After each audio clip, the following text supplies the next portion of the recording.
Okay, so hello everyone and welcome back to my channel once again. So अभी हम लोग 2012 के आगे के PYQs जो हैं वो कर लेते हैं.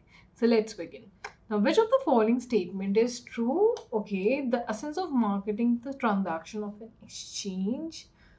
Marketing orientation is philosophy which has to pervade the organization structure.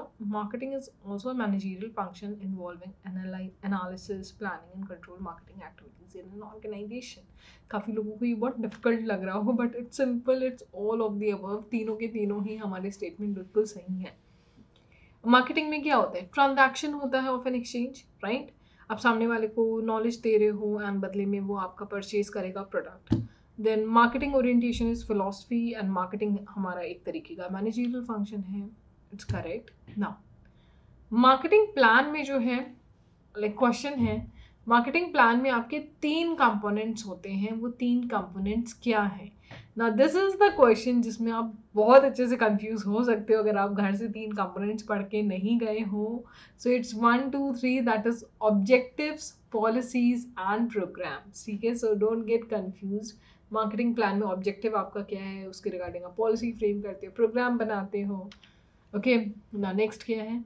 Which of the following is not the stage of new product development. Again very easy question है, न्यू प्रोडक्ट डेवलपमेंट से related बाद में भी question आया है. एक और question आ चुका है किसी पर्टिकुलर ईयर में. So it's very easy. Market segmentation जो है वो आपका न्यू प्रोडक्ट डेवलपमेंट में ऑब्वियसली नहीं आता. बड़ा आसान सा ऑप्शन है. आइडिया जनरेशन तो आपका सबसे पहला होता है. बिजनेस एनालिसिस, टेस्ट, मार्केटिंग, ये हमारे स्टेप्स हैं. बट मार्केट सेगमेंटेशन जो है वो प्रोडक्ट डेवलपमेंट में आता ही नहीं है. Okay, next is what? Market research does not normally provide a continuous source of information. Obviously, marketing research जब आप करते हो तो जिस भी टाइम पीरियड के लिए आपने किया है बस उस टाइम पीरियड का इन्फॉर्मेशन आपके पास होगा. ऐसे कोई कंटिन्यूस सोर्स ऑफ इन्फॉर्मेशन तो नहीं होता है. 7 P's. ओके, 7 P's आपके सर्विस मार्केटिंग में होता है. यहाँ पे पूछा है which of the following is not included in 7 P's. तो फिजिकल एविडेंस है, पीपल है, प्रोसेस है, मार्केटिंग प्लान ये तो होएगा ही नहीं. पी से वैसे भी स्टार्ट नहीं हो रहा है, यहाँ पे 7 P की बात करी गई है. तो this is again easy question. नहीं भी आता है तब भी तुक्का मार के आप टिक कर सकते हो. Now, which of the following is not the type of plant layout? Again, this is also very easy question. Product layout होता है, प्रोसेस लेआउट होता है, फिक्स पोजीशन लेआउट होता है, रेसिडेंशियल लेआउट जैसी नाम की कोई चीज़ नहीं होती. So product, process, fix position layout, then combination layout होता है. Guys this is very important. इन लेआउट से रिलेटेड भी क्वेश्चन पूछते हैं. ऑब्वियसली इस लेवल का अब नहीं पूछते हैं बट उनसे क्वेश्चन आता है. तो यू नो द टॉपिक कि आपको कहाँ से पढ़ना है. Now again easy question, which of the following factors considered in the selection of plant location? तो जब आप मान लेते मुझे फैक्ट्री सेटअप करनी है और मैं कैसे डिसाइड करूं कि मैं अपनी फैक्ट्री कहाँ पे सेटअप करना चाहूँगी. तो सोर्स ऑफ रॉ मटेरियल, ठीक है, बढ़िया है पॉइंट. जहाँ आसपास मुझे रॉ मटेरियल मिल जाए मैं वहाँ पे फैक्ट्री लगा लूँ. पानी, obviously this is basic thing कि वाटर तो होना चाहिए, वाटर सप्लाई. मार्केटिंग फैसिलिटी वो बहुत बढ़िया है. So all of the above is the correct answer. ये तीनों चीज़ें जहाँ पे मुझे मिल जाएगी मैं अपना प्लान सेटअप करूँ. मतलब ये ऐसे फैक्टर्स हैं जिनके ऊपर डिपेंडेंट है मेरा डिसीजन कि हम कहाँ सेटअप करें, right? Now next is what? Work measurement refers to. Again ये आपका प्रोडक्शन मैनेजमेंट से रिलेटेड क्वेश्चन है. वर्क मेजरमेंट से होता क्या है? Work measurement refers to length of time it takes to complete a work task assigned to a specific job. तो एक पर्टिकुलर काम करने में कितना समय लग रहा है ये आपको पता चलता है. मतलब इसको जो आप कैलकुलेट करते हो उसको आप वर्क मेजरमेंट बोलते हो. Okay, now the graphical method can be use to solve. Graphical method कहाँ पे यूज होता है? ओके, अब ये हमारा देखा जाए तो LPP से रिलेटेड, लीनियर प्रोग्रामिंग प्रॉब्लम से रिलेटेड ये हमारा क्वेश्चन है. बट अब ये हमारे सिलेबस का पार्ट नहीं है. OR का क्वेश्चन, OR से सब्जेक्ट से रिलेटेड क्वेश्चन है लेकिन OR में सिर्फ क्वीन थ्योरी है, ट्रांसपोर्टेशन प्रॉब्लम है एंड पर्ट एंड CPM है. ओके, अब LPP नहीं है. So you can avoid this question but still graphical method आपका तब यूज होता है जब LPP की कोई ऐसी प्रॉब्लम हो जहाँ पे 2 डिसीजन वेरिएबल्स होते हैं. Then you use graphical method. Even आप लोग ने अपने MBA में भी पढ़ा है इन डेप्थ. तो अगर वहाँ का ध्यान है तो यू कैन ईजिली गिव, मतलब आपके लिए कोई नई चीज़ नहीं है. Now if two dice are thrown, the probability that sum of their points is greater than 10. Okay. So ऐसे कौन सी सिचुएशन है जहाँ पे हम दो डाइस जो है थ्रो करते हैं उनका सम जो है वो ग्रेटर दैन 10 आएगा. कब होगा? जब दोनों डाइस में 5 आ जाए. ग्रेटर दैन 10 बोला है ना. ओके, एक डाइस में 5 आ रहा है, एक डाइस में 6 आए, है ना. फिर पहली डाइस में 6 है, दूसरी डाइस में 5 आ रहा है. चलो ये हो गया, है ना. देन दोनों डाइस में 6 है, राइट. आई थिंक सिर्फ यही कंडीशन है, 3 कंडीशन, है ना. तो 3 अपॉन, लाइक दो डाइस है ना, एक डाइस में 6 होते हैं नंबर्स, दूसरी डाइस में 6 है, तो कितनी प्रोबेबिलिटी बनती है टोटल? 6 6 36, है ना. ओके, तो इसको कैलकुलेट कर लो and you will get your answer, that is 1/12. It's very easy. Probability याद है तो आप इजीली जो है इसको टिक कर सकते हो. मैथ्स में हम लोग ने इतना इन डेप्थ प्रोबेबिलिटी पढ़ा है कि आई थिंक ये बेसिक लेवल का क्वेश्चन तो कोई ऐसे ही सॉल्व कर सकता है. नाउ नेक्स्ट देखते हैं. A binomial distribution is characterise. Okay, ये क्वेश्चन जो है एक्चुअली दिस इज समथिंग, ये भी बहुत इंपॉर्टेंट क्वेश्चन है आपका. ये चाहे बाइनोमियल डिस्ट्रीब्यूशन हो, प्रोबेबिलिटी डिस्ट्रीब्यूशन का सॉरी ये पार्ट है, चाहे बाइनोमियल हो, नॉर्मल हो, एक्सपोनेंशियल हो, इनसे रिलेटेड क्वेश्चन एग्जाम में पूछे जाते हैं. हाल ही में भी पूछे जाते हैं, पहले भी पूछे जाते थे. सो मेक श्योर कि आप इसके न्यूमेरिकल करो. Even I will try to cover it in this channel, ठीक है, ताकि नेक्स्ट जो भी हमारा एग्ज़ाम होगा, क्योंकि अभी का एग्ज़ाम हो गया है, मैं आपका मोस्ट ऑफ द पार्ट जो है वो यहाँ पे कवर अप कराने की कोशिश करूँगी. तो ये अभी रहने तो आपको समझ में नहीं आने वाला है. मैं बताने को तो कुछ भी बता सकती हूँ, बट वो आपके दिमाग में जाएगा नहीं, क्योंकि उसके लिए काफ़ी ज़्यादा कंसेप्ट समझना पड़ेगा. तो जस्ट इग्नोर इट, ये मैं आपको आगे कराती हूँ. Okay, now next question.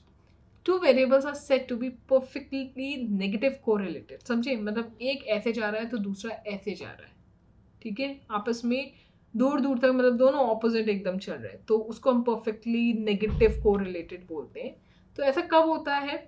If coefficient of correlation between them is -1. Okay, now which type of sampling is appropriate when the population consist of well defined group such that the element within each group are homogeneous and between each group they are heterogeneous. Within each group are, okay, element with, okay, ये group A है, ये group B है, ये group C है, ठीक है, मतलब groups तीनों अलग अलग हैं लेकिन अंदर होमोजेनिटी है. तो ये किस में होता है, किस केस में होता है? It's in stratified sampling. Okay, मैं इसमें बताऊँ आपको कैसे होता है, मतलब इसका मतलब क्या है. लाइक एक तो ये लैंग्वेज समझना आपको है, वो आपका काम है, खैर उसको समझना दिमाग लगा के कि ये बोल क्या रहा है क्वेश्चन. लाइक एक स्ट्रैटिफाइड सैम्पलिंग होता है, क्लस्टर सैम्पलिंग होता है. जनरली स्टूडेंट्स जिनके बीच में कंफ्यूज होते हैं, राइट. स्ट्रैटिफाइड सैम्पलिंग में क्या होता है, जो कि हमारा इसका आंसर है. यहाँ पे आप क्या करते हो, जैसे कि मुझे रिसर्च वर्क करना है, कॉलेज के स्टूडेंट से डेटा कलेक्ट करना है, ठीक है. अब कॉलेज के स्टूडेंट्स तो अलग अलग टाइप के हैं, अलग अलग कोर्सेज के हैं. तो यहाँ पे मैं क्या करती हूँ, सबसे पहले मैंने ग्रुप में डिवाइड किया, जैसे कि बीबीए वाले एक ग्रुप में, बीकॉम वाले एक ग्रुप में, बीए वाले एक ग्रुप में, राइट. फिर मैंने इन पॉपुलेशन में से 5 लोगों को यहाँ से उठाया, 5 लोगों को यहाँ से उठाया, 5 लोगों को यहाँ से उठाया एज एन सैम्पल. तो ये हमारा स्ट्रैटिफाइड सैम्पलिंग हुआ. यही चीज़ यहाँ पे लिखी है, देखो. Which type of sampling is appropriate when the population consists of well-defined groups such that elements within each group are homogeneous? तो ये सब homogeneous है, इसके अंदर जितने भी बच्चे हैं वो सब BBA वाले हैं, तो एक common characteristics है, तो they are homogeneous. इसके अंदर सारे BCom वाले, इसके अंदर सारे BA वाले, and between each group they are heterogeneous. But ये जितने भी ग्रुप्स हैं ये सब आपस में अलग हैं, तो this happens in stratified sampling. अब क्लस्टर सैम्पलिंग में क्या होता है ये भी जान लो.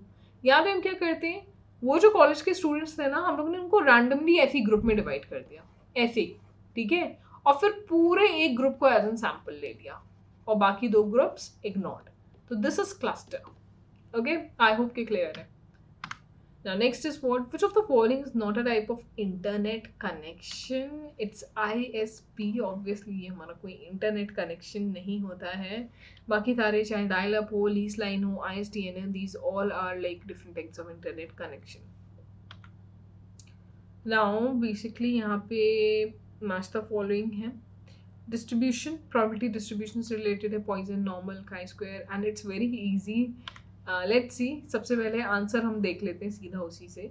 Poison distribution has a property that its mean and variance are equal. Yes, Poisson distribution में हमारा ये चीज़ होती है कि आपका मीन जो है एंड आपका ये जो वेरिएंस होता है वो दोनों ही आपके इक्वल होते हैं. They both are equal. Normal distribution क्या है? ये एक सिमेट्रिक डिस्ट्रीब्यूशन होता है. ऑब्वियसली जो लेफ्ट हैंड साइड होता है एंड राइट हैंड साइड होता है वो प्रॉपर सिमिलर होता है. Then chi square distribution is positively skewed distribution. Then binomial distribution has a property that its mean is greater than variance. Yes. Okay, so I hope ये clear है. Now WTO comes into being in the year. WTO का कब formation हुआ था? It's 1995. Then which of the following is not Porter's generic strategy? Okay, again this is very easy. Focus, costly. Okay, it's very easy. It's market segmentation. Strategic management से related question है. ऐसी हमारी कोई भी strategy नहीं होती है. The Michael porter की जो जेनरिक स्ट्रैटेजी है ना, इससे रिलेटेड भी कई बार PYQs आए. सो मेक श्योर कि आप इसको भी अच्छे से पढ़ के जाओ. SM का टॉपिक इज़ लाइक बहुत ही लिमिटेड है, बहुत ही छोटा सा टॉपिक है, तो ऐसा आपको कुछ बहुत सर दर्द लेने की ज़रूरत नहीं है. ओके, ग्लोबलाइजेशन में क्या होता है? All of the above. चाहे वो टेक्नोलॉजी हो, इन्वेस्टमेंट हो, पीपल, ये सारी चीज़ें आपको मेरे नोट्स में मिलेंगी. Each and everything. हम जितने भी अभी क्वेश्चन कर रहे हैं, अगर आप अनअकैडमी पे ज्वाइन करते हैं, you will gate each and everything in my notes. अभी तक जितने भी क्वेश्चन करें. So it's all of the above is the correct answer. Technology हो गया, इन्वेस्टमेंट हो गया, पीपल हो गया, सबका ट्रांसफर ग्लोबलाइजेशन में होता है, एक कंट्री से दूसरी country. Now, which is the short-term strategy for a firm? Short-term इसमें क्या है? Corporate, business, company mission, function strategy. It's functional strategy. क्यों? क्योंकि यहाँ पे आप specific departments की strategy से related बात कर रहे हो. एंड यहाँ पे कहीं ना कहीं हमारा पूरा होल ऑर्गेनाइजेशन इन्वॉल्व होता है. तो जब पूरा ऑर्गेनाइजेशन इन्वॉल्व होगा तो ऑब्वियसली वहाँ पे एक लॉन्ग टर्म व्यू होगा. बट फंक्शनल स्ट्रैटेजीज लाइक हर एक डिपार्टमेंट का अलग अलग, तो ये शॉर्ट टर्म स्ट्रैटेजी में आएगा. Now which is not a global entry strategy. Okay, so इनमें से कौन सी है? It's blue ocean strategy.